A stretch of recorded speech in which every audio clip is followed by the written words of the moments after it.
Hello student, आज आपण पाहणार आहोत 11th स्टँडर्डमधील chapter number 5 cell structure and organisation, त्याच्यामधील लायझोझोम्स. आता पाहूया आपण लायझोझोम्स म्हणजे काय. तर lyso means splitting breakdown, somes म्हणजे काय बॉडी.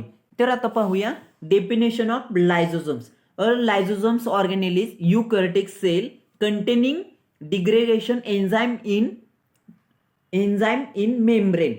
तर आता लायझोझोम्स काय करत असते, तर लायझोझोम्स काय करत असते, ब्रेकडाऊन आणि डायजेशन काम हे लायझोझोम्स करत असतात. आता हे कुठं करत असतात, तर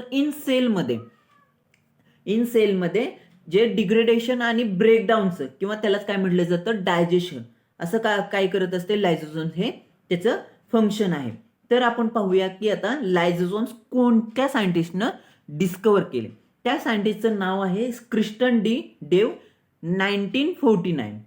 आता हे लायझोझोम्स झालं, तर ते लायझोझोम्स डिस्कवर केल्यानंतर कशामध्ये पाहिलं, ते लायझोझोम्स कशामध्ये पाहिलं, तर इन लिव्हर सेलमध्ये पाहिलं. They are found in animal cell while in plant cell some roles perform by the vacuoles. जसं आपण आता पाहिलं की हे सुरुवातीला कुठं सापडलं, पहिल्यांदा इन लिव्हर सेलमध्ये ऑब्झर्व केलं. त्याच्यानंतर आपण पाहणार आहोत शेप ऑफ लायझोझोम. तर लायझोझोमचा शेप कसा असतो, it is a spherical irregular असा शेप असतो. त्याच्यानंतर आहे साईज. आता लायझोझोमची साईज काय राहते, तर 0.1 to 1 to 2 मायक्रोमीटर अशी ही त्याची साईज राहते. आता त्याच्यानंतर आपण पाहूया की लायझोझोम्स हे डिस्कवर कोणी केले. जसं सुरुवातीला आपण पाहिलं की लायझोझोम्स हे क्रिस्टन डे डेव इन 1955 मध्ये काय केले, लायझोझोम्स डिस्कवर केले आणि त्याला काय नाव दिलं, suicide bags and suicide sac असंही नाव दिलं. They are the most abundant cell which are related with the enzymatic reaction such as liver cell, pancreatic cell, kidney cell, spleen cell, leukocytes and macrophage. आता हे leucocytes and मॅक्रोफेज काय असतात, तर ते काय असतात, they are the utilize of human function. म्हणजे काय, human function means what, they are the digest of toxic substance. जे काही सेलमध्ये टॉक्सिक सबस्टन्स एंटर झाला आहे, तर ते डायजेस्ट करायचं काम कोण करत असतं, हे मॅक्रोफेज. त्यालाच काय म्हटलं जातं, लायझोझोम्स. आता आपण पाहूयात स्ट्रक्चर ऑफ लायझोझोम्स. आता lysosomes they are the surrounded by a single membrane unique composition. आता युनिक कॉम्पोजिशन म्हणजे काय, तर त्याला काय म्हटलं जातं, बायोमॉलिक्युल्स. आता हे बायोमॉलिक्युल्स काय आहेत, तर त्याला काय म्हटलं जातं, मेम्ब्रेन प्रोटीन त्याच्याबरोबर ल्युमेन प्रोटीन असं त्या दोन्ही कॉम्पोजिशन तयार झालेलं असतं. त्यालाच काय म्हटलं जातं, तर सिंगल मेम्ब्रेन युनिक कॉम्पोजिशन असं म्हटलं जातं. The membrane contain highly glycosylate lysosomes associated membrane protein, त्यालाच काय म्हटलं जातं, LAM, and lysosomes integral membrane protein LIMP that consist about the 50% of lysosomes membrane protein. म्हणजे काय, जी काही लायझोझोमची बॉडी असते त्याच्यामध्ये जे प्रोटीन राहतात ते काय किती असतात, they are the 50% of protein त्याच्यामध्ये प्रेझेंट असतात. त्याच्यानंतर आहे जे LMPs and LIMPs from a coat on the inner surface of membrane and are the through of the protect of membrane from the attack by a numerous hydrolytic enzyme related within lysosomes. ज्या enzyme मध्ये किंवा लायझोझोम्स मध्ये जे काही attacks होत असतात ते काय करतं, ते लायझोझोम्स आपल्याला माहिती कुठं असतात, इन सेलमध्ये प्रेझेंट असतात. मग लायझोझोमचं फंक्शन काय आहे, generally they are the digestion of जे काही वेस्ट मटेरियल आहे, सेलमधलं वेस्ट मटेरियल आहे ते काय करायचं काम कोण करतं, हे लायझोझोम्स करत असतात. आणि त्याच्याबरोबर काय करतात, दे आर द प्रोटेक्ट किंवा काय त्याला काय म्हटलं जातं, तर provide the inter cellular digestion. ते काय करतं, दे इंटरसेल्युलर डायजेशन असंही म्हटलं जातं. त्याच्यानंतर आहे the primary function of lysosomes degradation of extra intercellular material. Intercellular material असं पण म्हटलं जातं, जे त्याच्यामध्ये डायजेशन. आता लायझोझोम्स काय करत असतं, they are the mainly of digestion. For this purpose lysosomes are filled with the hydrolase which are contain about the 40 varieties of enzyme. The lysosomes enzyme are the classified into mainly 6 types. आता mainly 6 types आहेत, ते कोणते आहेत ते आपण पाहूया. First one आहे protease, which are the digest protein. म्हणजे जे काही प्रोटीन असतात ते डायजेस्ट करायचं काम कोण करत असतात, ते प्रोटीजिएसेस करतात. त्याच्यानंतर आहे second one lipases, which are the digest lipids. Third one आहे amylase, which are digest the carbohydrate. For example आपण त्याला काय म्हणतात, शुगर. त्याच्यानंतर आहे nucleases, which are digest the nucleic acid. नंतर त्याला काय म्हटलं जातं, नेक्स्ट वन आहे फॉस्फरिक ऍसिड किंवा मोनोएस्टरेज.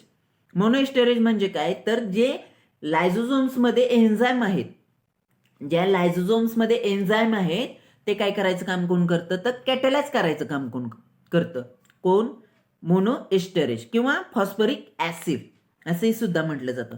आता आपण पाहूया डायग्राम ऑफ, किंवा त्याला काय म्हटलं जातं, स्ट्रक्चर ऑफ लायझोझोम्स. ह्याच्यामध्ये आपल्याला ग्रीन कलरचा सरफेस दिसतोय, त्याच्यामध्ये एक enzyme complexes, single wall membrane, एक बॉडी फॉर्म झालेली दिसते. आता ही बॉडी कशापासून फॉर्म झालेली असते, तर प्रोटीन पासून फॉर्म झाले. जसं आपण पाहिलं की बॉडी ही 50% प्रोटीन पासून तयार झालेली असते, बरोबर आहे. नेक्स्ट डायग्राम मध्ये बघूया.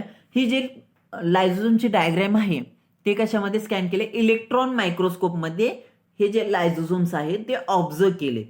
इलेक्ट्रॉन कशामध्ये केले, तर इलेक्ट्रॉन मायक्रोस्कोप मध्ये. त्या कोणत्या सेल आहेत, व्हाईट ब्लड सेल. त्याच्यानंतर पाहूया lysosomes production. Lysosomes are manufacturing and budded in to the cytoplasm by Golgi apparatus with enzyme. जी काय मॅन्युफॅक्चरिंग करायचं काम कोण करत असतं, तर हे जे लायझोझोम्स आहेत, जे गोल्गी बॉडीज आहेत त्याच्यापासून काय होतात, हे लायझोझोम्स प्रोड्यूस होतात. The enzyme that are within the lysosomes are made in the rough endoplasmic reticulum which are derived to the Golgi apparatus transport the vesicle. म्हणजे काय, हे जे इंडोप्लाझमिक रेक्टिक्युलम आहे त्यांच्यापासून हे जे लायझोझोम्स प्रोड्यूस होतात, they are the transfer of Golgi apparatus, they are the transfer of vesicle, जसं आपण पाहिलं.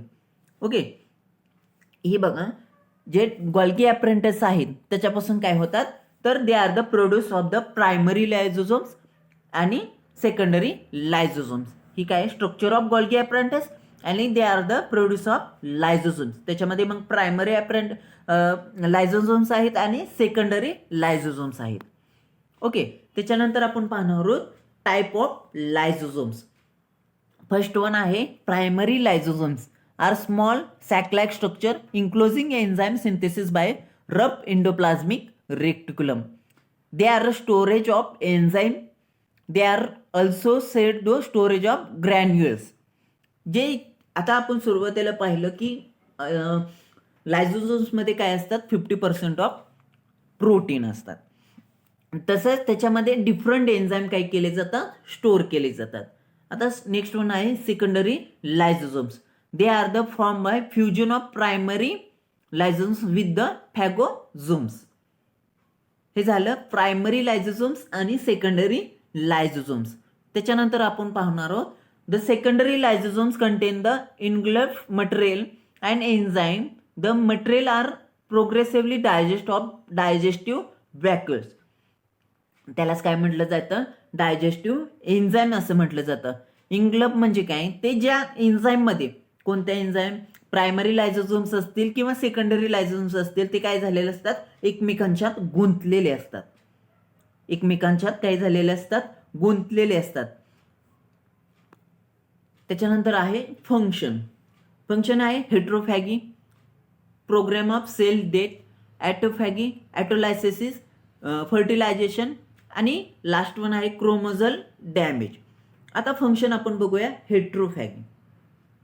आता heterophagy is a lysosome digestion of extra cellular material by the process of एक्डोसिस. Heterophagy there are mainly two type. कोणते आहेत? फॅगोसायटेसिस आणि पिनोसायटेसिस. आता त्याच्यामधला फर्स्ट वन पाहूया, फॅगोसायटेसिस. फॅगोसायटेसिस काय करत असतो? They are the cell eating. They are the cell eating. आणि पिनोसायटेसिस काय करत असतात? They are the cell drinking. They are the cell drinking. हे काय आपण पाहिलं? फंक्शन ऑफ हेट्रोफॅगी इन लायझोसोम्समध्ये. इन लायझोसोम्समध्ये. नेक्स्ट वन आहे program cell death.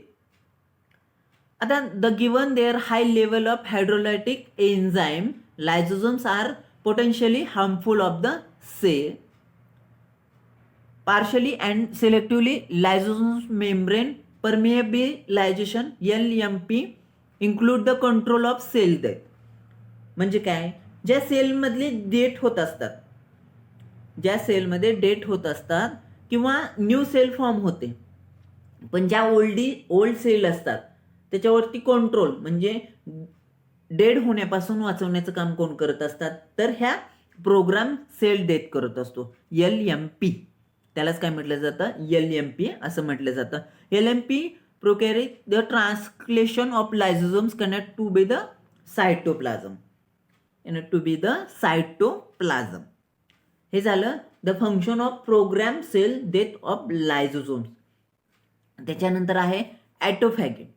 Autophagy, it is a normal physiological process in the body that deals with discontraction of cell in the body. म्हणजे काय करतं? डिस्कॉन्ट्रॅक्शन सेल म्हणजे काय? जी सेलमध्ये डॅमेज झालेला पार्ट आहे, फॉर एक्झाम्पल मायटोकॉन्ड्रिया असेल, सेल वॉल असेल, ते काय करायचं? रिमूव्ह करायचं आणि रिफॉर्म करायचं काम कोण करत असतात? ते हे लायझोसोम्स करत असतात. It maintaining the homeostasis or normal functioning, the protein degradation by turnover of the destroy the all organelles of new cell formation. म्हणजे काय? जसं आपण पाहिलं की प्रोग्राम सेल डेथ ते काय करतो? ज्या ओल्ड सेल आहेत त्यांना डेड होण्यापासून वाचवतो, पण त्याच्याबरोबर ज्या न्यू सेल फॉर्म होतात, it help to lysosomes. New cell form होण्यासाठी कोण हेल्प करत असतं? तर हे लायझोसोम्स असतात. त्यालाच काय म्हटलं जातं? ॲटोफॅगी. हे त्याचं फंक्शन आहे. त्याच्यानंतर आहे ॲटोलायसिस. ॲटोलायसिस काय? It refer to the digestion of own cell by the lysosomes. In autolysis lysosomes digest in own cell. म्हणजे जसं आपण सुरुवातीला पाहिलं की लायझोसोमचं फंक्शन काय, बरोबर आहे? लायझोसोमचं फंक्शन काय काय करतं? ते लायझोसोम्स हे काय करतं? ब्रेकडाऊन आणि डायजेशन. त्यालाच काय म्हटलं जातं? हायड्रोलाइज. बरोबर आहे. Autolysis occurs during the amphibian metamorphosis and insect metamorphosis. Metamorphosis process काय करतं? सेल डिव्हिजन होण्यासाठी, न्यू सेल फॉर्म होण्यासाठी काय करत? हे इट हेल्प द लायझोसोम्स करत असतात. त्याच्यानंतर आहे fertilization. During fertilization process acrosomes, giant lysosomes or sperm head rupture from release enzyme of surface of eggs. जी काही ॲक्रोझोम असतात, ॲक्रोझोम्स मीन्स स्पर्म सेल, त्याचे जे हेड फॉर्म करण्यासाठी हेल्प कोण करत असतं? किंवा तिथं एन्झाईम फॉर्म करण्यासाठी तिथं काय केले जातात? एन्झाईम रिलीज केले जातात. They are help in to the fertilization process in cell. Those enzyme digest the egg membrane and provide way of the entry of sperm nucleus into the eggs. हे काय झालं? फर्टिलायझेशन प्रोसेसमध्ये जे लायझोसोम्स असतात ते काय करत असतात? हेल्प करत असतात. त्याच्यानंतर आहे क्रोमोझोमल डॅमेज. आता हे क्रोमोझोमल डॅमेज काय असतात? Due to the presence of DNA enzyme lysosomes heads the ability of attack chromosome due to cause chromosomal breakage. The breakage can lead the diseases like cancer. आता जी काही disease होतात, जे काही डिसीज आहेत त्यांच्या ज्या सेल आहेत, जे अँटीबॉडी सेल बॉडीमध्ये फॉर्म झालेले असतात, त्याच्यावरती ज्या फॉरेजिन व्हायरस असतो त्याच्यावरती अटॅक करायचं काम कोण करत असतं, तर ह्या ज्या लायझोझोम्स आहेत त्याच्या थ्रू अटॅक केला जातो.